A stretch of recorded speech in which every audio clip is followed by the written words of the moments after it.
Okay, so we have one of the most important staple cereal, that is rice. It is annual, you know that. Its lifespan is just 3 to 4 months. Then rose, it has the lifespan of 5 to 7 years. Then you have sugar cane, 25 years. Mango, 200 years. Banyan tree, 200 to 300 years.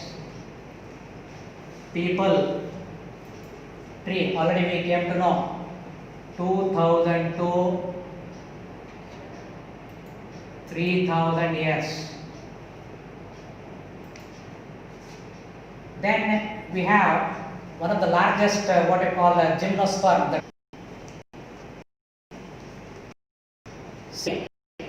sequoias to 4000 years. We have one more gymnosperm by name Microzania.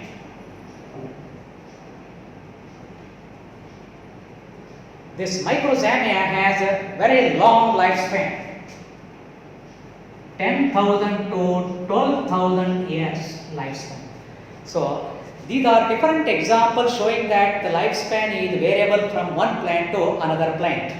With we will have some animals also.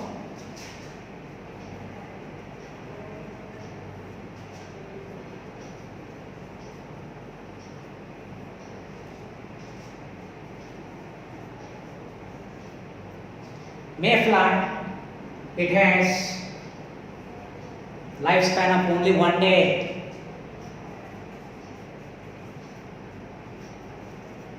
Butterfly, 1 to 2 weeks. Then you have fruit fly, Drosophila melanogaster, 30 days. Cow, 50 years. Dog, 20 to 30 years. Then you have horse, 60 years. Crocodile, 60 years. Already I told about crow, 15 years.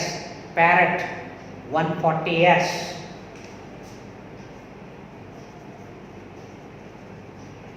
Elephant, 60 to 90 years. Then you have tortoise, turtle, 100 to 150 years. So these are all the lifespan of different plants and animals. So during this lifespan, these organisms are capable of performing one of the important living activity. That is mainly we have reproduction. These organisms can continue their race generation after generation mainly with the help of reproduction.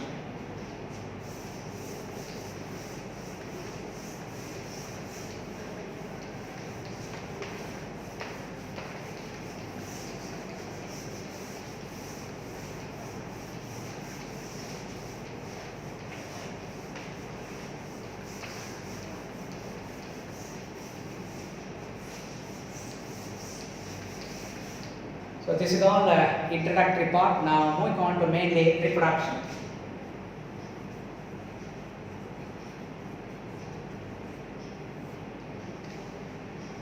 Reproduction is a very important biological process in which an organism gives rise to young one or offsprings similar to itself. Reproduction is an important biological process in which an organism gives rise to young one or offspring similar to itself. This is the definition of reproduction. So the young ones which are produced here, these young ones will grow, mature, and in turn will give rise to offsprings. Reproduction will result in the formation of young one or offsprings. These young ones which are formed from the parental organism, parental individual, they grow, they undergo growth, development, they mature. After the maturation, they are capable of reproducing. Okay, so in turn they give rise to offspring. So there is a life cycle. In the life cycle of an individual or organism, we have first birth, then we have growth, and finally we have death. So these are the events which occur mainly in the life cycle of an organism. See, every living organism has a certain period of lifespan. We say death is certain, death is inevitable, we cannot avoid death, we can delay, we can prolong the death, but we cannot escape from death. No individual is immortal, no individual is immortal except unicellular organism.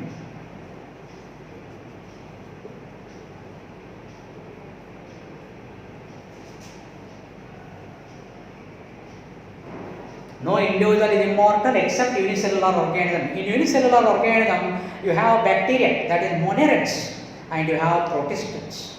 These unicellular organisms are multiplying mainly by binary fission, where the parental protoplast is continuously retained in the daughter cells. The parental protoplast, the parental cytoplasm and genetic material will be continuously passed on after every generation in the daughter cells which are formed due to binary fission. Hence, the parental cytoplasmic and genetic material content will be retained in the daughter cells continuously. That is why unicellular organisms are referred as immortal. Otherwise, all other organisms are living for a certain period of time and death is guaranteed in them.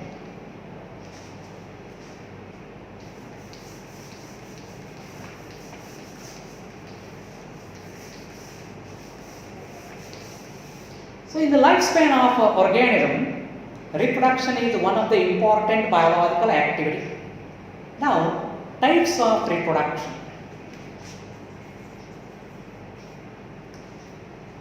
Based on the number of the participants involved in reproduction, based on the number of individuals involved in reproduction, we have mainly two types of reproduction. One is asexual reproduction and another one sexual reproduction. These are the two main types of reproduction. A reproduction in which only one individual, only one parental organism is involved. So here single parent is involved, single parental individual is involved. So the reproduction in which offsprings are produced from a single parent, a single individual, with or without the formation and fusion of gametes.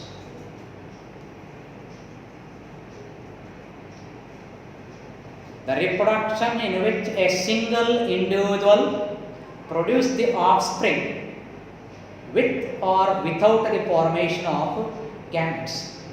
Take for example rose you have. Rose can reproduce sexually by its flower, but many times we use the stem cuttings of the rose. So stem cutting when you use it is asexual reproduction. When the flower is being used, that is sexual reproduction. Even in case of hibiscus also, China rose, there also we can use the stem cuttings. So, sexually reproducing parts or plants, what we have, they have the somatic part or vegetative part that can be involved in asexual reproduction. That is why what we say, with or without the formation of gametes in this. Then moving on to the sexual reproduction, the reproduction in which two individuals are involved of opposite sex usually, one is male and another one is female. So when the two parental individuals of opposite sex are involved in the production of the offspring with the formation and fusion of gametes is known as sexual reproduction. So it is biparental, what we say. It is biparental. In this kind of reproduction, where two individuals, one female individual and another one male individual, two individuals or two parental individuals are taking part or participating in this event, and they are involved in the formation of gametes and fusion of gamete. Fusion of gamete, you know, fertilization or syngamy, which result in the formation of diploid zygote. Zygote develop into embryo, and from embryo you will get an young one later on. So, the reproduction in which two individuals are involved of opposite sex usually, okay, sometimes single individual can be involved when the individual is bisexual. Take for example, you have this hibiscus, you have rose, you have, so many of the examples where bisexual plants are there, right? So in animals you have cockroach that is unisexual, earthworm that is bisexual, hermaphrodite, okay. So when it is hermaphrodite or bisexual, single individual may be involved. So usually unisexual individuals of opposite sex are involved in this reproduction, resulting in the formation and fusion of gametes. So when offsprings are produced in that process, that is sexual reproduction. So first we will begin with asexual reproduction.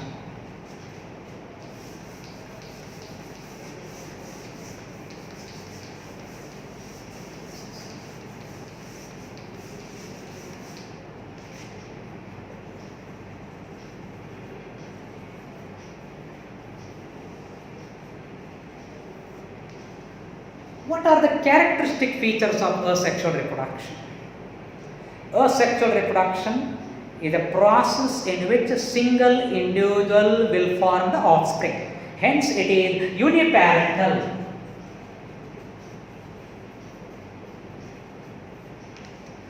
The reproduction in which a single parental individual, that is asexual reproduction.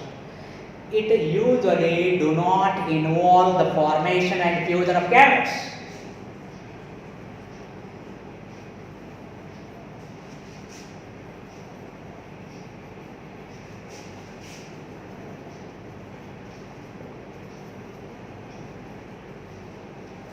It do not involve formation and fusion of gametes. No formation of what we call gametes, no fusion of gametes, no fertilization or syngamy. It involves only mitosis. The cell division which is involved in asexual reproduction is mainly mitosis, no meiosis. No meiosis. As there is no meiosis, you know, in meiosis first, Petitine stage, their genetic crossing over, genetic recombination occur. Hence, it can lead to variation. As there is no gamete formation, no meiosis, the offsprings which are produced here through the asexual reproduction, these offsprings are called as clones. The young ones which are produced in asexual reproduction are morphologically and genetically similar to the parental individual. That's why they are called as clone. The individuals which are morphologically and genetically similar to the parent are called as clones. Remember. So in asexual reproduction, the young ones which are formed, they are called as clones. And there is no meiosis, no genetic crossover or genetic recombination. It do not do any variations, no variations in actually variations are the raw materials of evolution. So here no variations.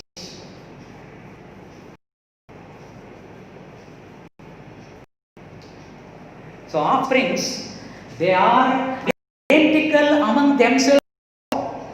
The offspring, the young one which are produced from the single parental individual, they are not only identical among themselves, but they are morphologically, genetically identical to even what we call genetically identical to the parental individual. That's why they are called as clone.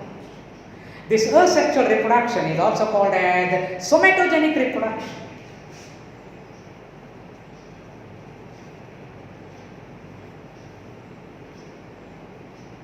It is also known as somatogenic reproduction because here somatic part or vegetative part is going to form the propagule through which it can multiply.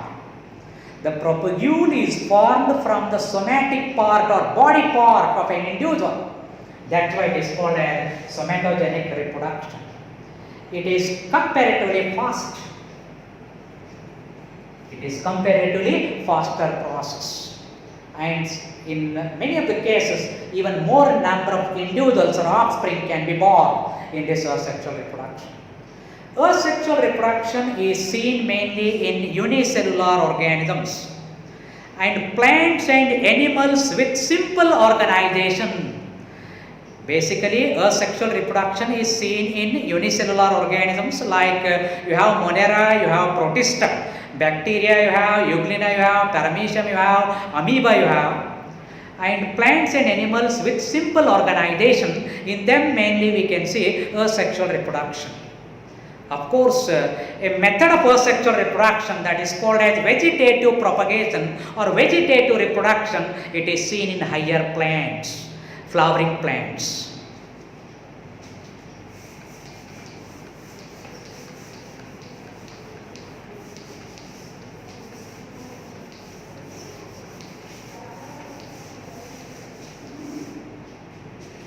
What are the different methods of asexual reproduction shown by the plants as well as animals? Mainly, I will tell about the plants. Fission. It can be plant or it can be microbe, whatever it is. Fission, binary fission. You have even multiple fission also.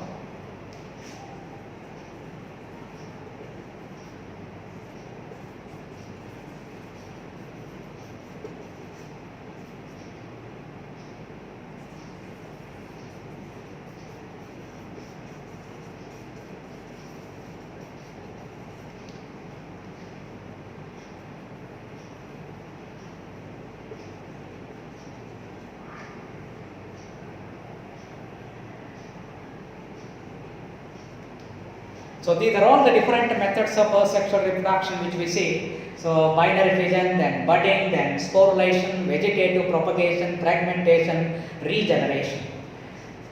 So first we will start with fission. So mainly we will learn about fission in bacteria.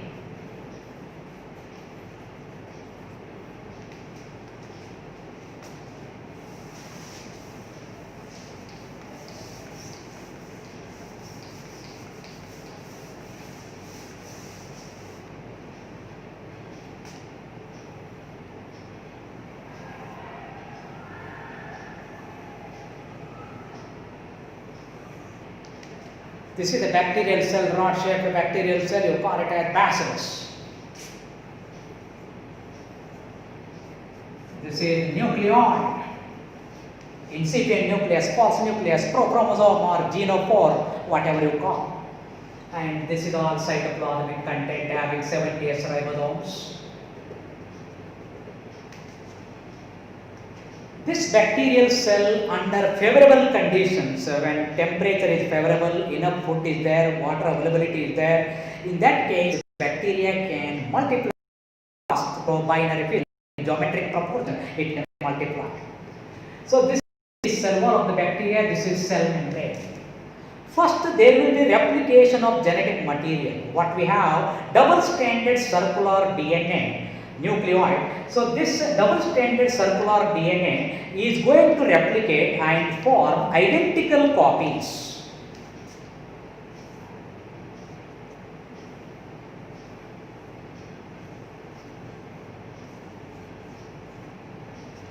It is going to form the identical copies of DNA. Daughter DNA is formed, and you know that the plasma membrane, which is modified to form mesosome, which is connected to the nucleoid, that can help in the replication of DNA. So the genetic material has duplicated and identical copy has been formed. Then next what happens? This cell wall which is there, outermost layer, the cell wall and this plasma membrane is going to form a septum. A transverse septum.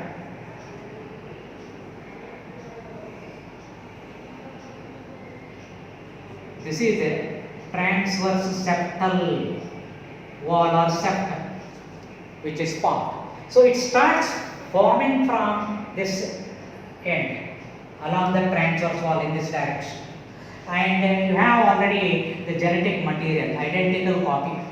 The cytoplasmic material also can get distributed into these two parts which are formed, okay, due to the formation of a transverse cross wall here. So later on, what happens here now? This transverse wall which is formed here is completely formed. It is completely formed. So the wall which is there, the transverse septum which is there toward the edge, now it is going to completely join, and now you are going to get what you call two daughter bacterial cell. Of course, due to the division of a single parental bacterium, two daughter bacterial cells have been formed. These are initially smaller in size. Size-wise, they are smaller. These daughter bacterial cell can attain growth and development, and once again during favorable condition they can repeat the process. So this is how you can see fission, binary fission. See, this binary fission can be simple binary fission or what you call irregular binary fission. Simple binary fission or irregular binary fission that can be seen in amoeba. Then you have longitudinal binary fission. Longitudinal binary fission is seen in another Protestant example, that is euglena. Then third one, what we learned now, this is a transverse binary fission. Transverse binary fission, it is seen in bacteria.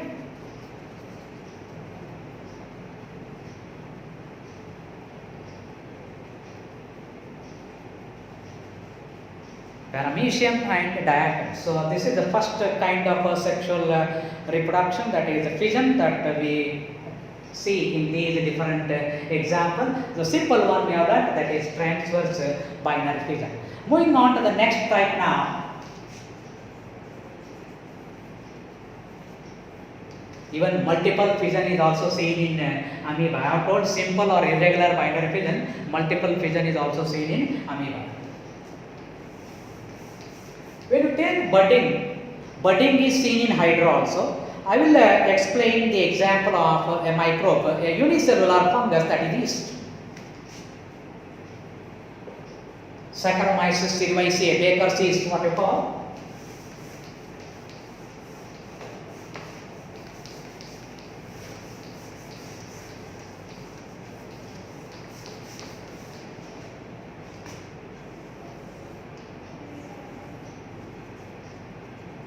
This is a unicellular fungus, that is yeast. This yeast is going to form the new individual through budding. So what happens here? The protoplasmic content which is there, it divides unequally. It divides unequally. Then there is a formation of a protuberance. See what happens, the genetic material, eukaryotic nucleus will be there, right? So this nucleus will duplicate, and after the duplication, this bud extension or protuberance, whatever you call extension or protuberance or bud, which is present on the surface of this parental cell. This is parental cell. It has formed this extension. After the duplication of the genetic material, it will move, it will migrate towards this bud. Even cytoplasmic content also can move. Then later on what happens, there will be increase in the size of that protuberance or bud. This is the parental cell. Okay, so this is the protuberance or bud which is formed from the surface of the parental cell, which has enlarged in size now. So this parental cell, and this is a newly formed what I call daughter yeast cell. After attaining proper growth, now this newly formed daughter cell will be pinched off from the parental cell and it gets separated. After getting separated, it can behave independently, it can live independently. So this is a simple budding process in case of yeast, that is Saccharomyces cerevisiae.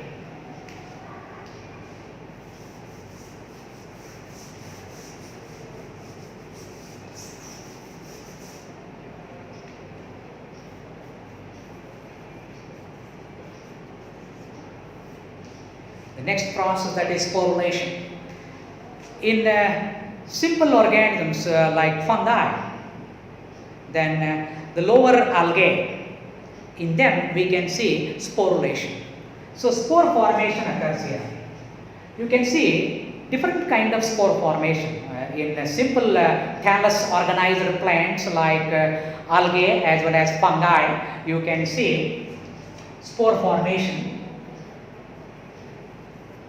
In algae, you can see zoospore formation.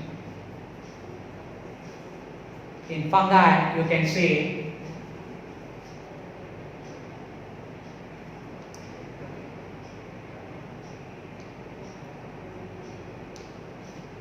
conidia formation. Conidia formation. So first we will learn about zoospores.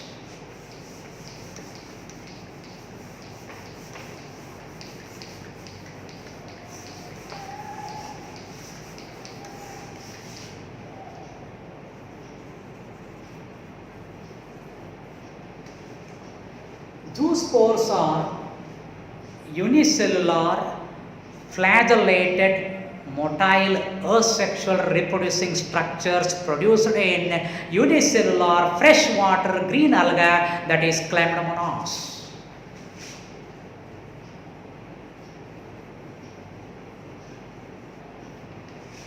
This is the parental cell. This parental cell can act as zoosporangium. Chlamydomonas is haploid thallus.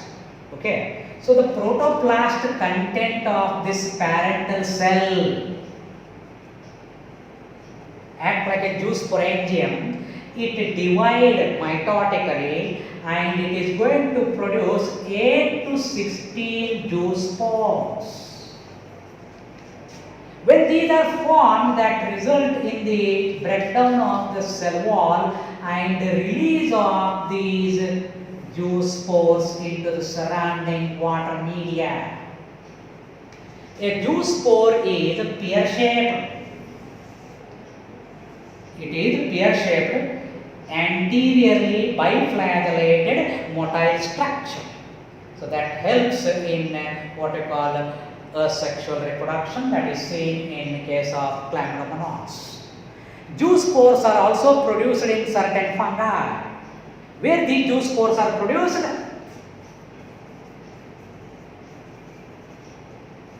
Saprolegnia.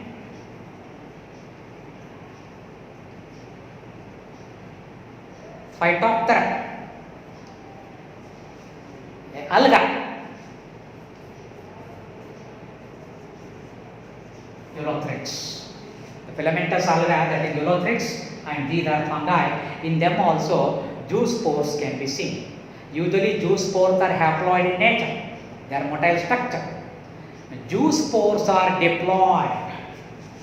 Zoospores can be diploid. They are produced in Cladophora.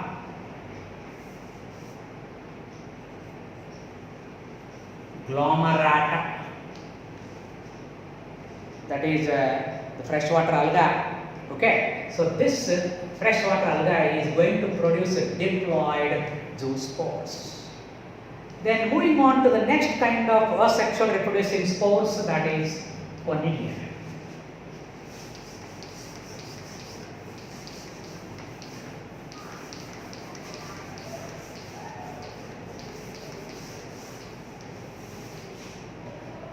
Certain fungi are going to produce conidia. Conidia are asexual reproducing structures which are commonly produced mainly in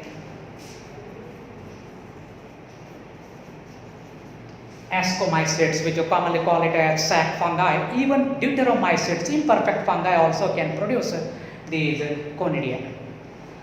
Conidia are produced on a special fungal hypha or mycelium structure that we call it as conidiophore.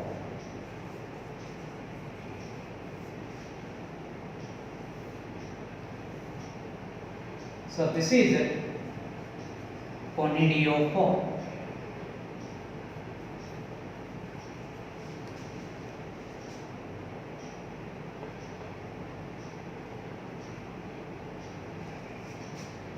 On the top of the conidiophore, you can see this. On the top of the conidiophore, you can see branches are called as. Even rami can have the branches. The branches of medullae. On these the rami, see flask-shaped structures.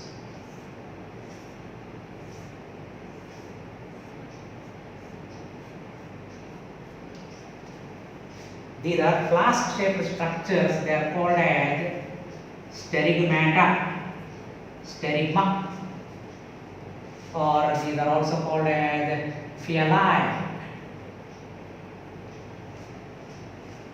On the top of each sterigma, there is a production of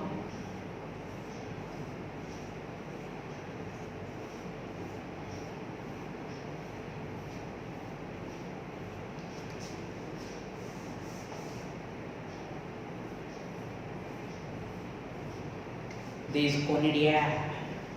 These conidia are produced in chain. They are produced in chain. Conidia can be pigmented. They can be pigmented. Conidia are either uninucleate or they can be binucleate, whatever it is. Uninucleated or binucleated. These conidia are produced, see, small sized conidium here and bigger conidium towards upper side. So this conidial arrangement, basipetal arrangement, you call it as basipetal arrangement of conidia. So this is about the sporulation. One we have to remember about zoospore and another one conidia. Zoospore is produced in zoosporangium and conidia is produced on special fungal hyperstructure that is called as conidiophore.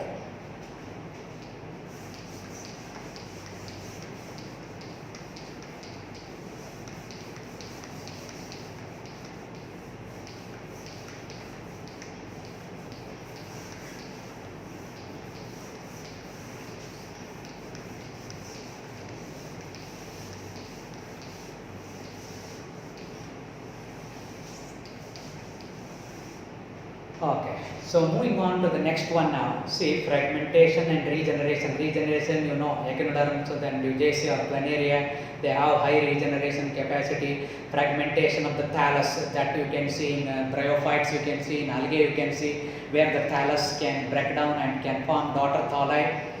Okay, so moving on to the next very important type now.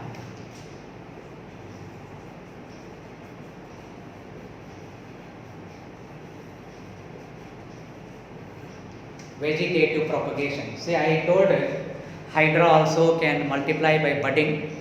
Then in spongy, you can see gemule formation. In spongy, gemule formation. In hydra, budding will be there.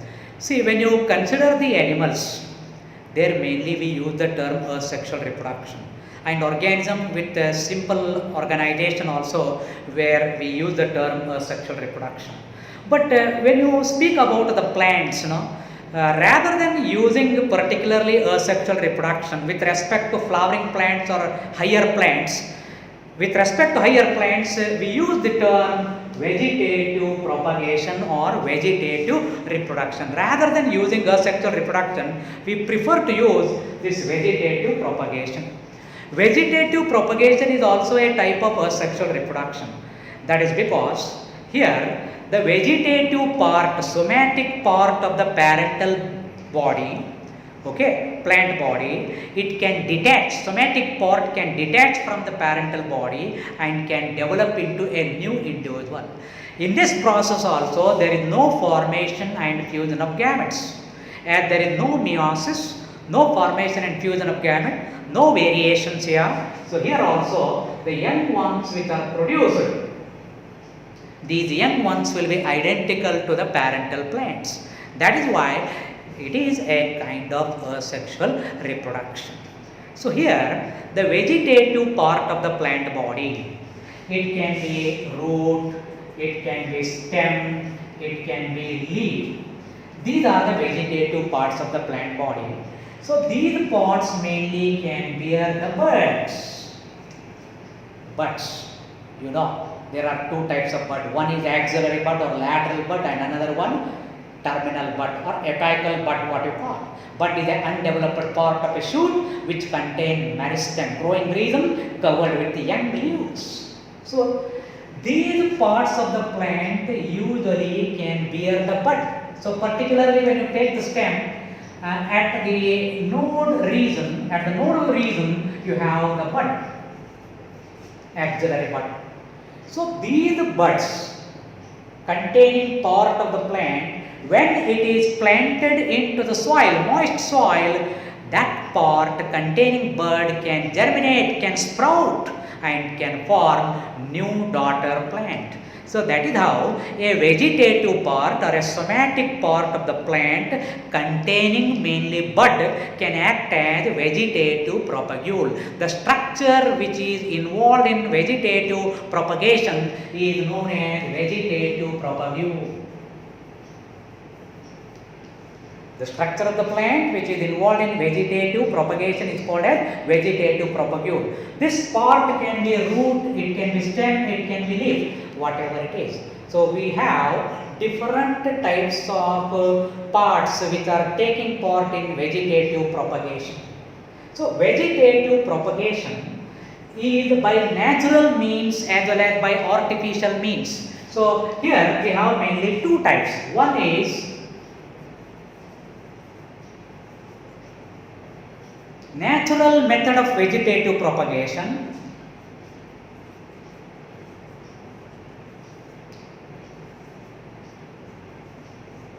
and another one artificial method of vegetative propagation. Natural method of vegetative propagation, there human beings are not involved, farmer is not involved, plant breeder is not involved. Naturally the plant pods containing bud are going to develop the new individuals, young ones.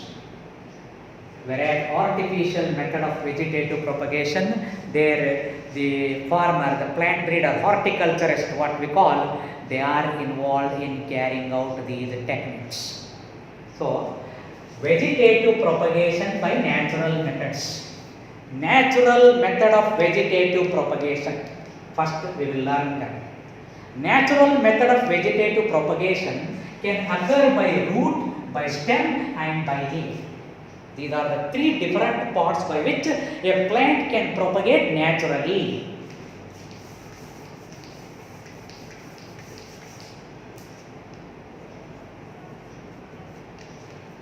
Root. Natural vegetative propagation with the help of root. So when you speak the root, we have taproot and we have adventitious root.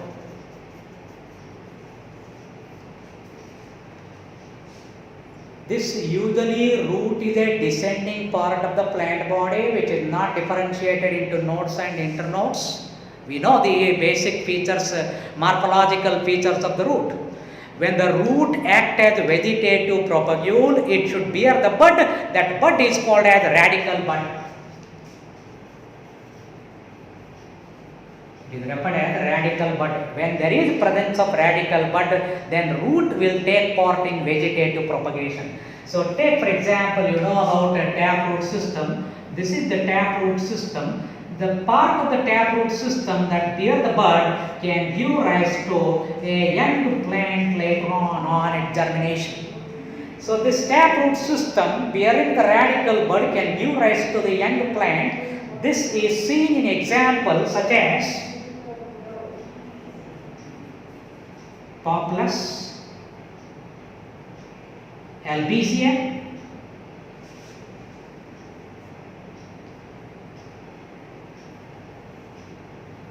Dalbergia,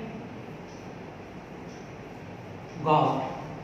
In these examples, we can see taproot system on its surface bearing the radical bud giving rise to the young plant, new plant. This is the new plant which is produced on the germination of the radical bud. Similarly, adventitious root meant for vegetative propagation. Here also it can bear the bud. So here you can see in sweet potato, Ipomia batatas. So this is sweet potato. It can bear the bud which can form the young plant. So this is how sweet potato, yam, tapioca, dahlia, asparagus. These are all different examples where adventitious roots can help in vegetative propagation. Okay, so today I will stop up to here. I will continue tomorrow. Thank you.